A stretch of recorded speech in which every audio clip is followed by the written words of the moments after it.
Happening now, the situation in Iraq is worsening, and some East Texas veterans worry the work they did there is being reversed. CBS 19's Risa Morris joins us in the studio tonight with their reactions. Risa? The two groups fighting in Iraq, the Sunnis and the Shiites, have been at war for almost 1,400 years. And one East Texas veteran who served in Iraq doesn't see the conflict ending anytime soon. Trinity Collins served in the United States Army for 8 years and spent one of those years in Iraq. Lost a very good friend there due to the war. It does change you. President Obama has already sent 275 troops into Iraq, but Collins hopes that's it. It's scary. It's very scary. I just do think that we are going to end up going back. And I don't like the idea because we don't need to lose any more troops than we already have.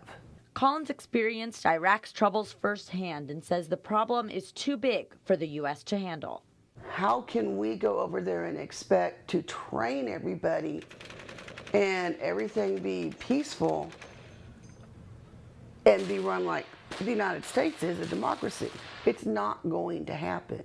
Professor Martin Slan agrees that the United States should not get involved. If we become more heavily involved, we will ensure that our presence will be needed there for the next several generations.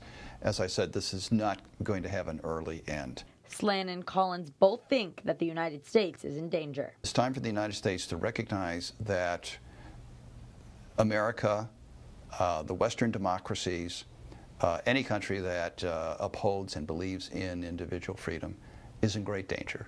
Collins is conflicted on if she wants to be back in Iraq. Part of me wants to be back in and wants to be ready to go to deploy. It will always be there.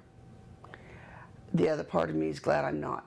I couldn't handle to lose more friends. I don't want to see it. I want it to stop.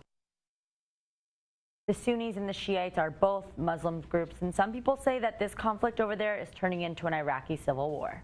All right, well, thank you, Risa. We know 275 troops in Iraq currently are there to protect the U.S. Embassy.